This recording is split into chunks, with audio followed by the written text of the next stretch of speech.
Welcome to Let's Talk Boundaries, where healing meets transformation. Today, we're diving into the journey of rising above your painful past and stepping boldly into your power. You'll hear an actual coaching session with a courageous client who has learned to heal, set boundaries, and embrace her authentic strength. If you've ever felt held back by your past, this episode is for you. Let's step forward together. We're going to do an actual coaching session with a client. Allow me to introduce you to Miss Tracy Morgan. Oh, hello. Good day. So, Tracy, tell me a little bit about you as we get started. I'm graciously preparing to turn the wonderful age of 50 this year. So I've overcome and succeeded and flourished in many areas of life. Back home in North Carolina, helping with my mother, aging parents. So I say I have an 81 going on 18-year-old, and just doing my thing, when it comes to living life, truly making the decision to live life while balancing career. The purpose of this podcast is to help those that may be experiencing some or may have experienced a painful past, and they have no idea how their painful past is impacting their life today. What is childhood trauma? A lot of times people think things happen in their lives when they were children and, oh, that's just the way the things were. That's I don't consider that trauma. So Tracy, give me some examples of childhood trauma that you believe some people don't realize that is actually a form of childhood trauma.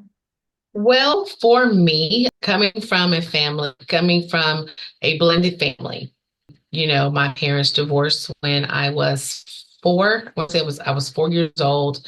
My mother remarried when I was seven, and my father remarried. I want to say I was 10, 11, somewhere in there. I can't remember. So when it came down to, as I say, making sure families blend well, especially when you both already have children, you have to take into consideration the true personalities of your child, and acclimate accordingly. Not just automatically assume, oh, they're the same age. These two are very close in age. They're going to be similar. Everything's just going to be fine. And then also treat them. Yes, you're going to treat them the same. At the same time, again, someone may have an issue. Like I realized later I did. It was like, hey, my mom's been taken away from me. Where's my time? Where's my attention? Because I was the baby between me and my sister. Logically, it's just two of me and I just have a sister. So it was like, wait a minute, I have to share my mom, at an age. I mean, they remarried when I was seven. Let's really think about this. My stepsisters didn't always live here. They went back and forth, kind of like I also went back and forth to New Jersey. So part of the trauma for me, again, in my opinion, when I've looked at things, and I know they did the best of what they knew how, someone felt lacking. That was me. So because again, I went from being the baby girl to having to share. And then I experienced that also going back and forth to New Jersey when my dad remarried. Love my bonus sisters and bonus brother, love my bonus mom.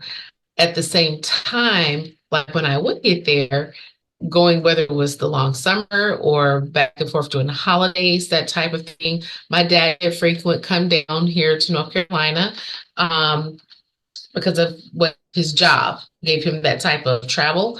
However, there's a difference having your dad. You know, bonus father, he was a good man. At the same time, no one's replacing my father. It's only one Poppy.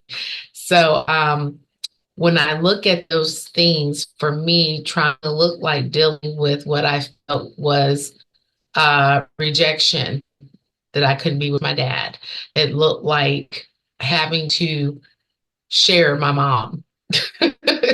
you know, um, sometimes being compared to that individual, to different individuals, where it's like, no, see me for me. So you've just given a couple examples of childhood traumas. You've given divorce. Hmm. Divorce is a Yep. childhood trauma.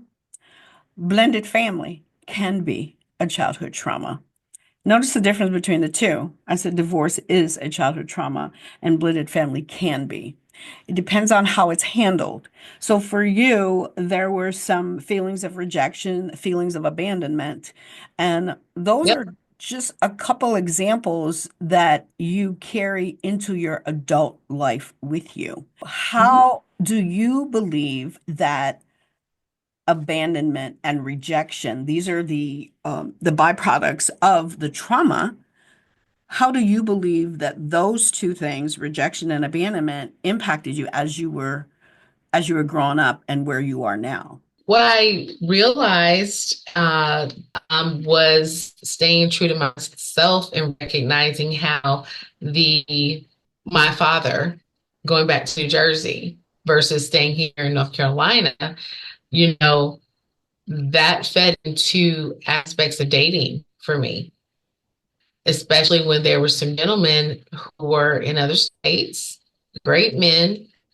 However, I'm the individual, I'm the type of person where spending quality time together, being able to see each other, whether even if in another major city, we're an hour and a half, 2 hours away, you can still see each other more. So, what happened with the childhood part with my dad, that distance, that was a part of what I had to deal with when it came to active dating and attempting long distance relationships. Hmm. Well, I really picked something up there, Tracy. One of the triggers for you is believing that a long distance relationship can work because of how you try to make the long distance work between you and your dad. Right. So long after Poppy passed away, I was talking to a very dear friend. I think you've heard me say, if you ever heard me say Pastor Palmer in the funky way like that, I'm talking about John, although he's not a pastor. But if you ever hear me say the name. So I was sitting outside my building, lived in the mid Dallas, Texas, looking out over the lake. And he and I happened to be on the phone because he it's a time difference. And he's definitely brother to me. And we were just talking, and it was something he said. And I just broke down and I said, yo, this is crazy. And hold on, I'm gonna be real right now. I'm gonna cannot believe I'm saying this, but I'm transparent at this point. Um, I was high at the time because I was coping. So I had partaken in a nice edible. And so it was, to me, it was helping me because of how things transpired with talking to John. And what happened was, it was like this epiphany. It was something he was talking about in the relationship with his children, because he's divorced. And in that conversation, I was just like, you got to do this for the kids. Your daughter's going to need you. Like it was, we were kind of in that lane. And the next thing I knew it, I said, my father didn't really know me as the woman that I am. And it was in that moment where it just came out. And he's just such a great friend and listener that he let it come out and how everything, the time that was needed, truly listening and being there, knowing that this ain't the time to talk, just let her get this out. And I was just like, my dad does really didn't know me as the woman that I am. He was learning But because of not really being able to have that time together, talking and growing still. Yes, we grew, but where that abandonment, rejection, part of that bubble came, popped. And I can truly say that's when a lot of healing started taking place. Um, so yes, you made me just think about that. That's good. That's a good revelation, Tracy, because triggers do a lot for us. And because Yep. of the way that you just explained it, I was taught the way it was just coming to me. I was talking it out. So I was like, wait a minute, hold on. So I'm sorry. well, you help people to understand that triggers aren't necessarily a bad thing. So from that trigger, you had some healing going on, correct? Yes. And I think that there are a lot of triggers that we experience. If we just look at it as a painful experience, then we don't grow from it. And you definitely grew from that, and you were able to generate a level of peace from that. Your triggers are reminders of things that happened in the past. But what's really key is that you figure out how to take that experience that was painful in the past and turn it into something good right now. You had this trigger. This trigger was painful for you. But because you stayed with it, because of what you're used to doing, and because your decision in life is to heal and not allow your painful past to impact your future in a negative way. Because you're determined to do that, you're powerful enough to do that. That's what makes you powerful, Tracy. So when you had that trigger, you had a painful experience, but you knew you didn't want to stay there. So you had to heal.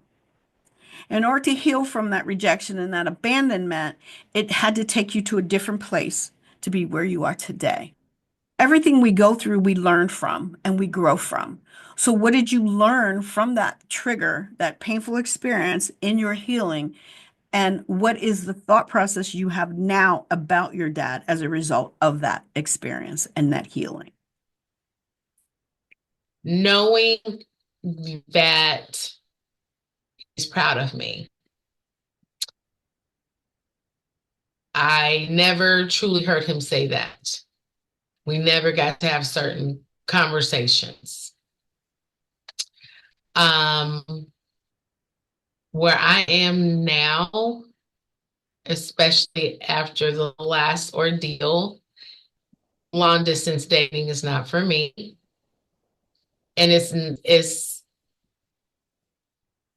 actually that is a slight part of it, but learning my love languages, that's what it triggered. It triggered me to my love languages for where I am at this in life, regardless of age, where I am. And part of, for me, it is spending true quality time together. So that is what has come forth. So being here in North Carolina, depending on location, we could actually possibly see each other daily, because it's only like an hour and a half drive to the two major cities I'm closest to, and then the one that I am relocating to, of course, just going from there. If what this allowed me to see is if he's not already in the process of going to that city as well, not talking about it, but truly being about it, yes, I will. That's consideration. But for me personally, is either he's already in that area, or we would be moving to that area together, that kind of thing. It's like, why am I going to waste time with someone who's going more towards the beach area where that's not the way I'm going? Why am I going to continue to go that further east? Why get attention unless truly going to where I'm going. I know where I'm called to be. So that is what it helped me with. How has the relationship with your dad and the habits that you had formed from dating from a distance, how have you seen that working together? How have you seen one impacting the other as a result of what we're talking about?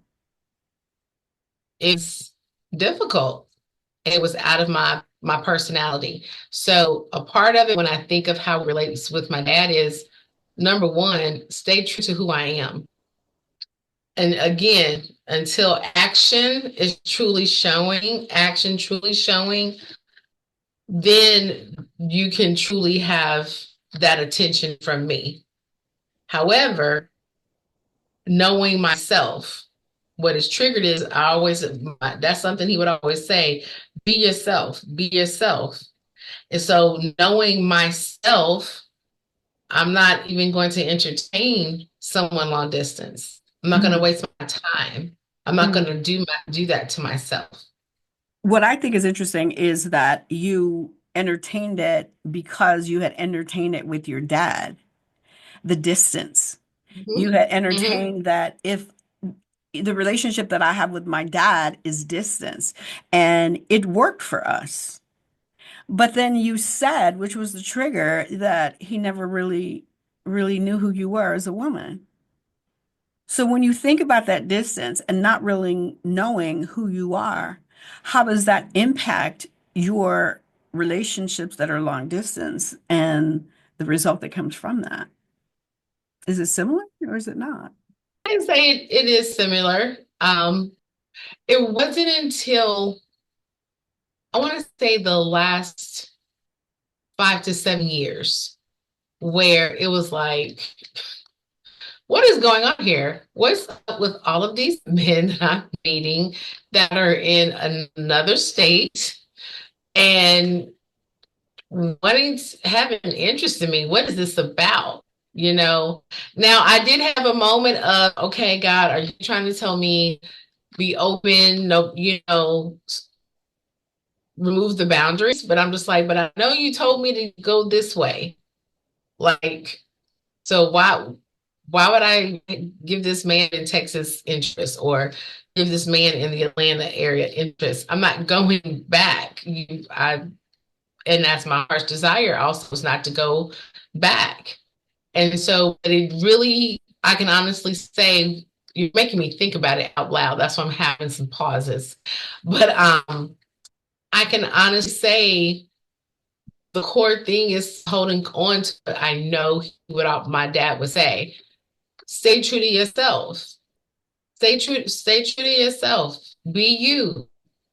And knowing for me, getting in the place of it's okay. He's with me in spirit. Everyone has different beliefs. I know he is with me. I know the signs that constantly rise up of him being with me and that peace and knowing. And so it's helped also shape me with how I'm looking forward and moving forward. And as I now am saying, the second half of life, I'm getting ready to turn 50 years old. You know what I'm saying? It's just like life is, for me, I just feel and know life is truly just beginning. I got another 50. I got another 50 that I'm completing. So that's just knowing he's with me. So I'm at peace with that. First of all, what is power to you? Power is knowing who the F I am. I'm going to just say it that way. Knowing who the F I am, knowing who I am, knowing the legacy I come from, the cultures, the richness of the cultures, and what they went through. I'm not settling anymore. Like it's a new level. We look in the mirror, we talk to ourselves, I have my moments. I'm just like, that's that Morgan girl right there. That's that Robert Williams Morgan girl right there. I have to do that. Sometimes you gotta talk to yourself, and it's okay to positively answer, possibly. But that's what it's helped me with. Like I said, knowing he's with me. So Okay. Okay. So, because that is a true definition of rising above a painful past or painful experience and taking that and stepping into your power. You've just given me a great example of that.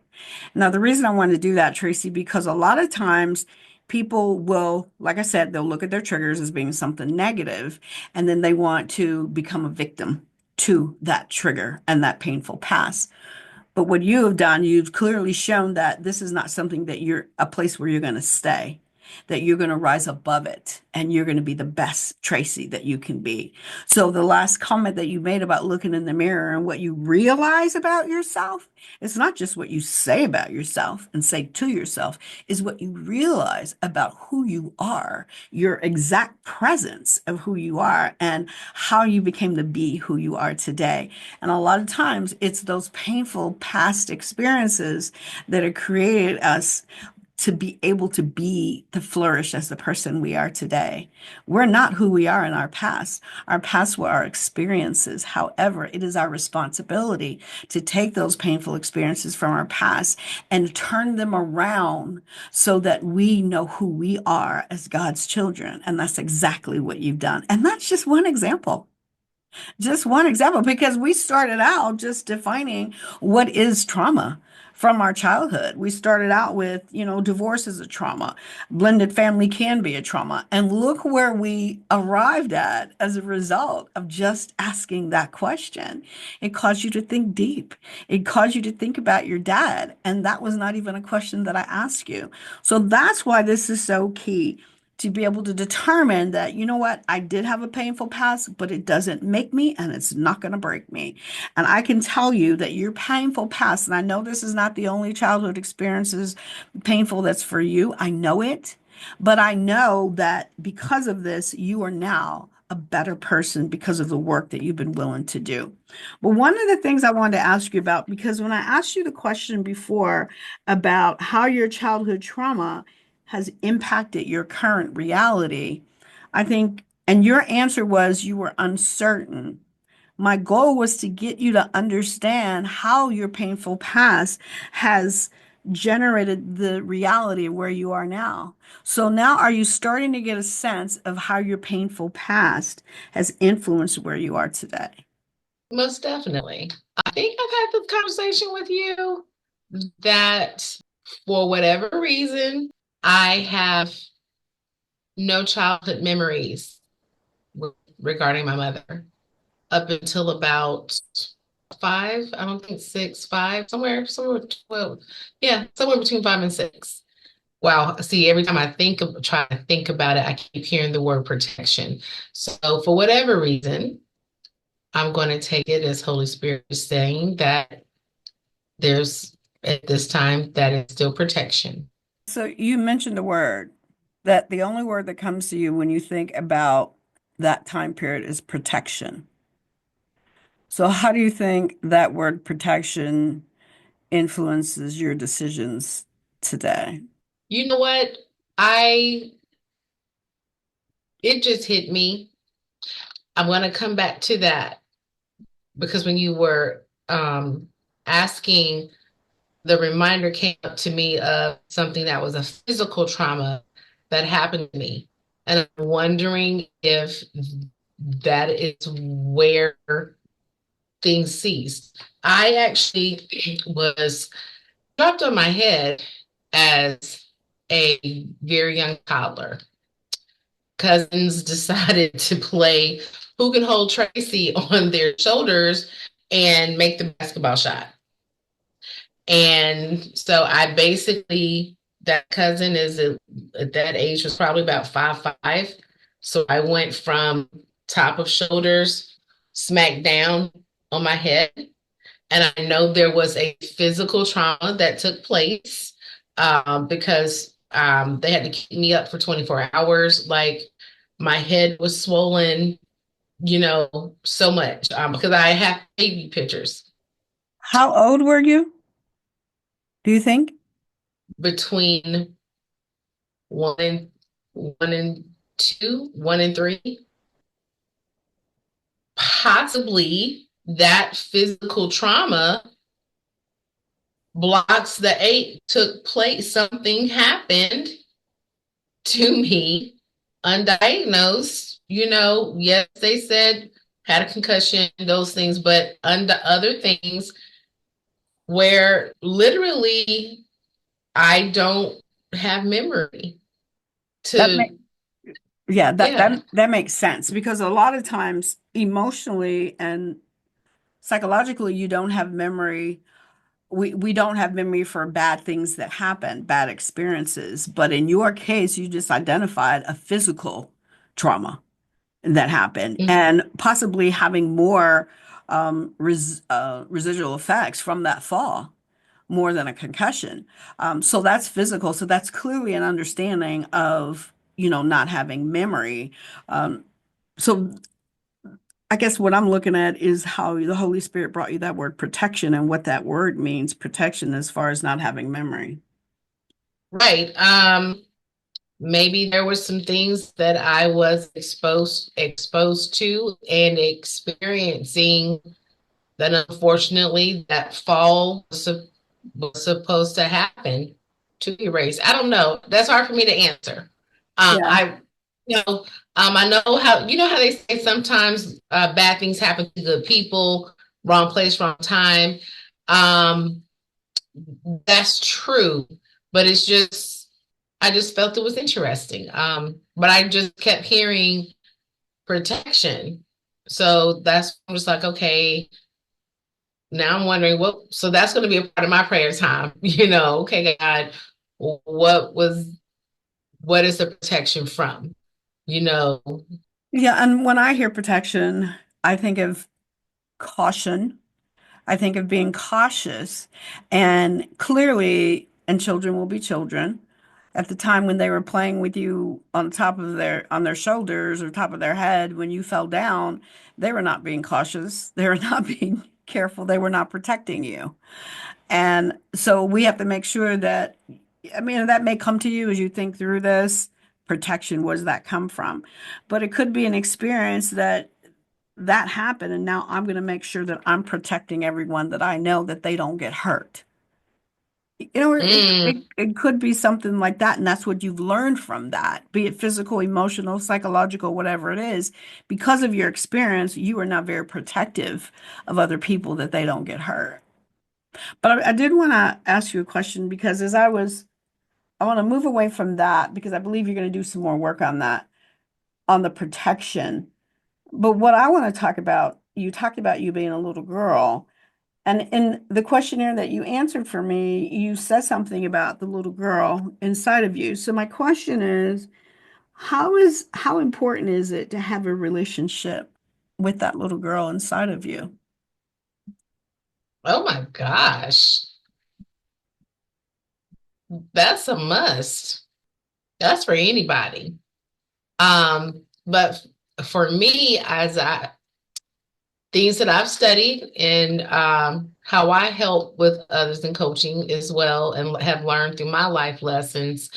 Um, Many times we have to allow her to fully grow up and to be gone to move forward because sometimes how in movies you can see they'll make it like the person is talking to the younger version of themselves.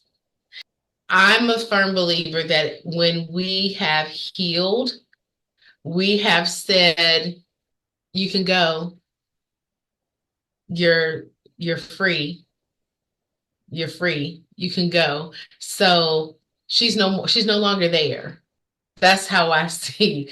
She's no longer there. So in those different areas for all of us, that's just how I see that. When we have truly gotten our heal, something can try to trigger, but she's gone. That's trying to trigger in my for me, I think that's trying to trigger a memory. It's trying to trigger a thought. So the enemy comes for our thoughts.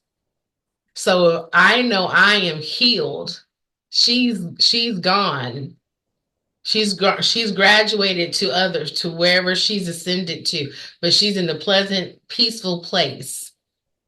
This thought trying to come up against of my healing, I cast that down. I'm not, no, I'm rejecting that.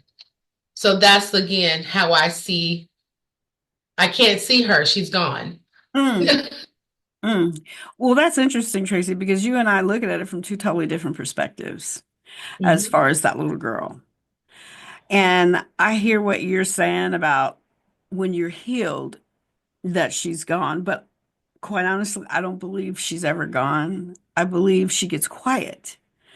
But I think the reason she gets quiet is because of the healing that takes place. And I Mhm. believe just from having experienced childhood traumas myself, as an adult, my little girl inside of me rears her head every once in a while. She doesn't do it as much as she used to because of the care that I'm giving her. But here's the deal with that little girl inside of you, or the little boy, if you're a man, is that person experienced pain in their past.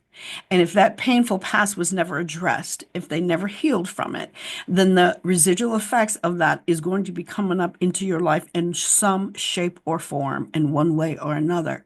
And if we ignore that little child inside of us, have you ever heard the phrase that someone wears their heart on their sleeves? That's basically that child inside of them crying out because they're experiencing that pain that they did when they were little and no one addressed that pain for them. And that's how most child abuse is carried, or painful experiences from our past are carried into our adulthood.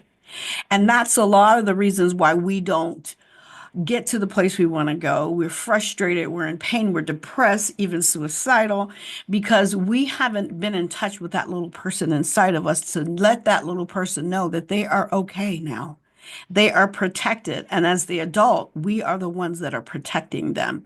So, yeah, I could see how your little girl may seem like she's gone somewhere else, but I will tell you, every time you have an painful experience, she's right there because she's experienced that pain and she knows what it feels like. And she feels like it's happening all over again. And that's what a trigger is. It's that pain happening all over again. That pain is not just happening to you as an adult, Tracy, it's happening to little Tracy too. So she may seem, and I'm glad that she seems like she's gone because that means she's being cared for. She's been nurtured and she feels that word protected, so she can go about and do what she wants to do. She can go play in the streets and not worry about getting hit by a car because she's protected. But guess who she's protected by? She's protected by you. And you made that happen because of the work that you've done in your healing from your past. That is a perfect example of thriving and putting that past behind you and rising above it to be who you are today. So yeah, we got a little bit different thought process on it, but and I'll tell you something so you can understand this. One of the things that I teach my clients is how to do inner bonding journaling, and that's working with the inner adult and the inner child.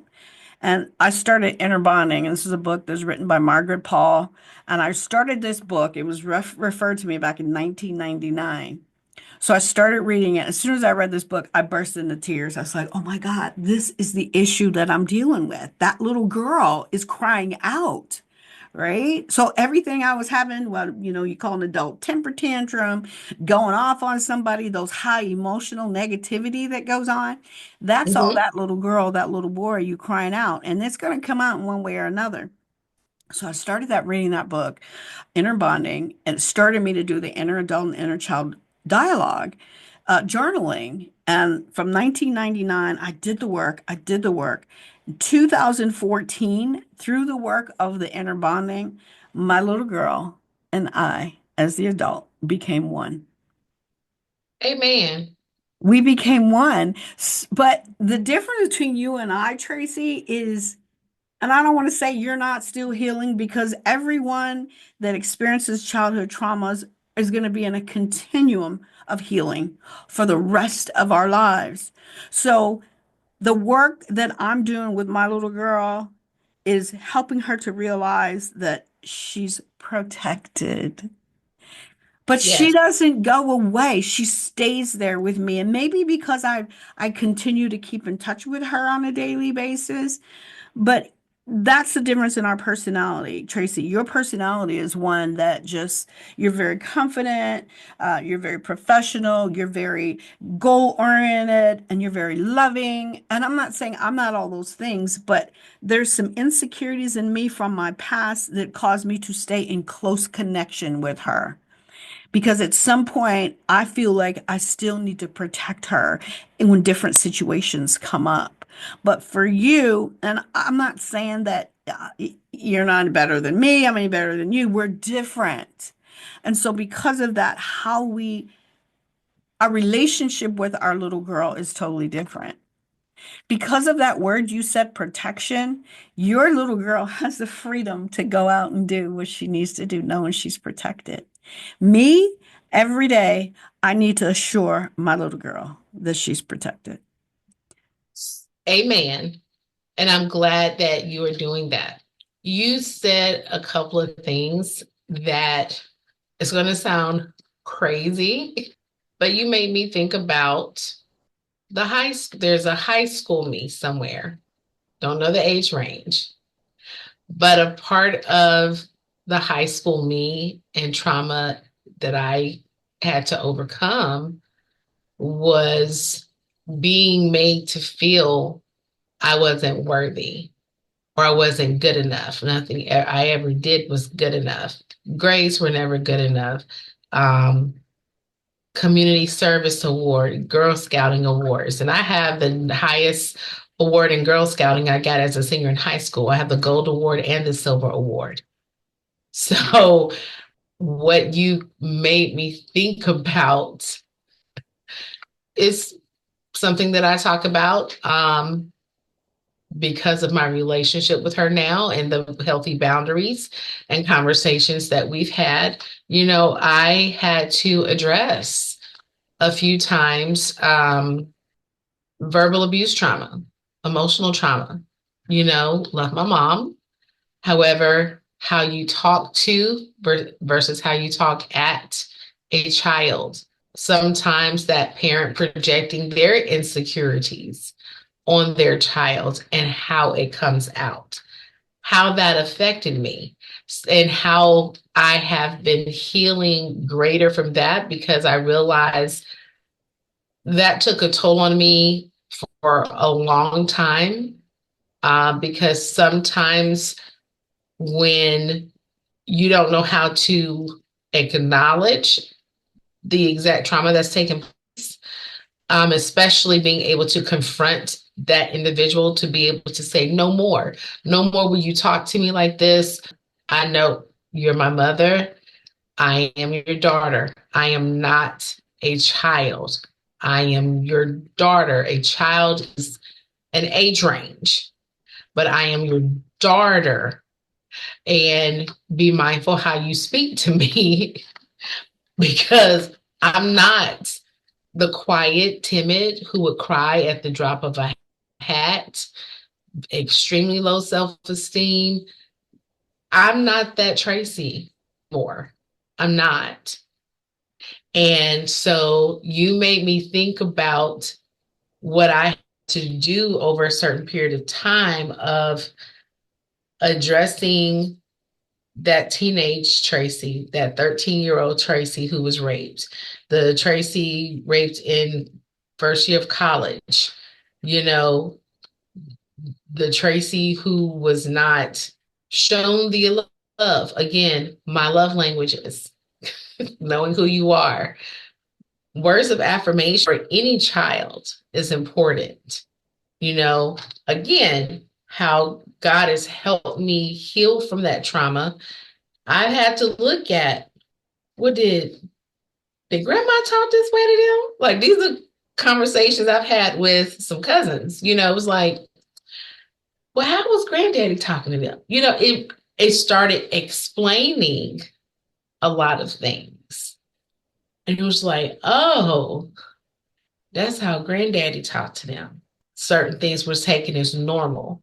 Cussing at a child, that's no, that's not me. To me, it's not needed. I don't care if you're super angry, So you made me think about who else I've had to free, who is still there. Some things have, at times, like you said, and allowing that full healing to complete itself so they can move out peacefully. So because how that affected me came to my career path because I have time because nothing's ever good enough. It wasn't good enough. I was seeing that on myself. I have to do this. I have to get this promotion. I have to do this. And sometimes it can get rooted in, okay, I've done this, made these successes, and, hit this little level of financial whatever. Do you see me as making accomplishments now?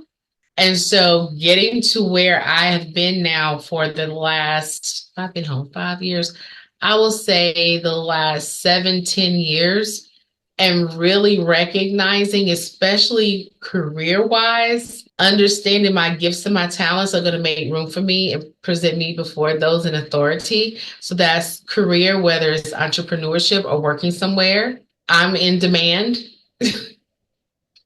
I'm in demand, know my value. At the same time, I'm no longer putting certain restrictions and stresses, doing what is happy for me. I don't know where this gardening stuff is going. I keep hearing like I'm having a farm and homestead, and I'm just like, okay, why am I enjoying this? But I still want to do this business, but this is so fun, seeing who I am, and I remember something you said to me, and I share this a lot. That's why I said this is why I need to put on a conference. You said to me about 10 years ago, you said, all right, be careful in how you rise up in this career path. The more a company pays you, the more they own you. Do you remember saying that to me? Oh yeah. Oh yeah. And that has stuck with that. When I say stuck with me, so I remember it forced me to pay attention to my managing directors and so forth and how their calendars look, realizing when I'm getting my email and I'm considered second line management, and I'm just like, I know this email does not say 3:32 in the morning. And it was just like, wait a minute. And so what you had said to me, I started really seeing, no, that's not what I want. If I'm gonna be putting those kind of hours in, that's for my company. That's for me.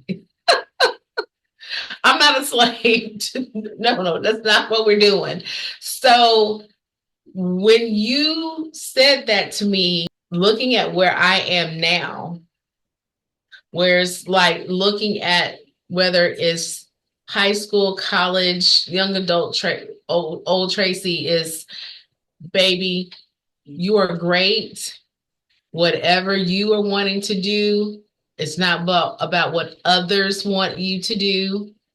It's what's in you, what makes you happy. Everything is not always about the financials. Is it going to cost your peace? Is it going to cost your mental health? That Tracy is she free because at this point, with the new role that I decided to accept, and also recognizing how I am balancing new business aspects and trying to figure out what crap with this going on. Like I said, with this garden, I got somebody wanting to buy some okra seeds from me. I'm like, I got okra seeds, sure. Who is this? So, but it's enjoying, it's encompassing, not putting those restrictions of what was I don't want to say it's not self-taught. What I had accepted at one point of someone else's narrative of what they Mm, wanted for me good, good. and being free from that trauma because of how that may have been delivered. What I want to say to you, Tracy, is happy birthday because you are just beginning. You are rising and you are stepping into your power. This power that you're stepping into is a result of the work that you have done for the past 49 years. It truly is. So I'm excited for you. I'm excited for the opportunities. They're just starting to surface for you right now. And yeah, you had opportunities in the past and they were wonderful, but all of them were stepping stones to getting you into your power to be able to do what you're doing right now. So congratulations. Happy birthday. And you're welcome. I just want to say for those out there, I hope that you are taking something away from the dialogue that we're having here because this is deep. This is not something that's surface. And a lot of times you watch things in there, oh, they feel good, they make you laugh. This is stuff that you're thinking about, and you're not going to talk to anybody else about it. You're going within. Because in order to really stand out for who you are, you got to go within. So tell me what your thoughts are. Leave some comments in the comment section below and let me know what your thoughts are on anything that we talked about, on the breakthrough that Tracy had, on the discussion we had on perspectives about the inner adult, the inner child, really having a relationship with that little girl or that little boy inside of you. What does that mean? And what Tracy has just shared with you, Tracy has shown what it takes to heal, what it takes to really walk in your badass. She has taught you how to do that because she's walking in it. And I do hope that it has been helpful for you, and share in the comments how it's been helpful for you. Also, if you would like to be a part of this podcast, even go through this, a coaching session, being very transparent, very organic, and you got the courage to do it. You're not afraid to do it. You're not afraid of your past. You're not afraid of your present. You're not afraid of your presence, then let me know because I would be happy to have you here where you and I can work together to work through some things that you may not even realize that were going on. With Tracy, there's things that she's uncovered that she didn't even realize. She didn't realize the connection between her dad, the rejection, the abandonment, the distance, and how that played into her relationships, her long distance relationships. But she's made a decision. And you know what it means to me for you to step into your power, Tracy? It What is means that? it means setting healthy boundaries. Yes. I knew you were going to go there. I'm going there because things that you were saying where, you know what? I realized that I don't have to do this. I don't have to do that. So guess what? I'm not going to do it. What you just identified was your internal boundary, and that was your decision based on the reflection and the work that you did. And then the action that you took was your external boundary. So it all comes back to empowering yourself, having power by setting healthy boundaries, both internal and external. And that's how you get away from that painful past. You rise above it to become the woman that you are today and who you're going to be in the future. That's powerful. I wanted to share that with you and wanted to know, based on what I just said, do you have any closing thoughts that you would like to share? I love it. I just, I love all of it because I'm going to go biblical. The word tells us, let each man work out their own salvation with fear and trembling. So, what does that mean? fear and trembling. Things are going to be confronted. You, you know, as Pastor Dollar says, what they're doing in the back in the booth, in the dark, in the corner, it's being able to confront correctly. Sometimes things we got to confront bold, depending on what it is to be free. As they say, how bad do you want it? Well, how bad are you going to do the work? And what does doing the work look like? Truly, listening to you and that scripture comes to mind for me because everybody has some aspects of fear that have come from something traumatic. We go tremble, but sometimes in that nervousness as we're doing it. The point is, we're getting through it. We're doing it. Yea, though I walk through the valley of the shadow of death. Going through means what? We're coming out. Yeah, for me, those doors have been open. They out. And just being in this space of life, and the other day I was just praying. I was like, God, this newness, give me greater vision. Give me greater vision. Give me greater understanding.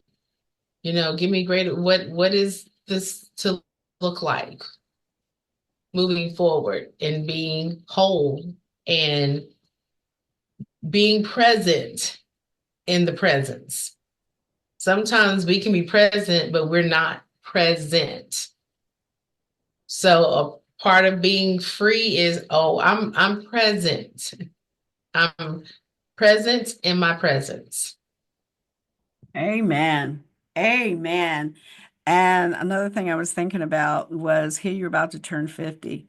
Who'd have thought it would take this period of time for you to get where you are right now? But you know what? It's not in our time. It's in That's God's right. time. Not only is it in God's time, but it's the journey we must take in order to rise up, in order to step into the power that God has given us and it has been within us all along. It's just the journey and the work that we had to do to get to the place where you are now. And you are not done yet. You're just beginning. Thank you. Just beginning. Yes, yes. My golden year is my golden season. That's right. That's right. It's your golden season. And I'm looking forward to the season of your life. Thank you. You are welcome. You are welcome. So, in closing, I just want to remind you to go ahead and leave comments in the section below on your takeaways, your reflections, any epiphanies, anything, or any thoughts of anything that you've heard in your perspective.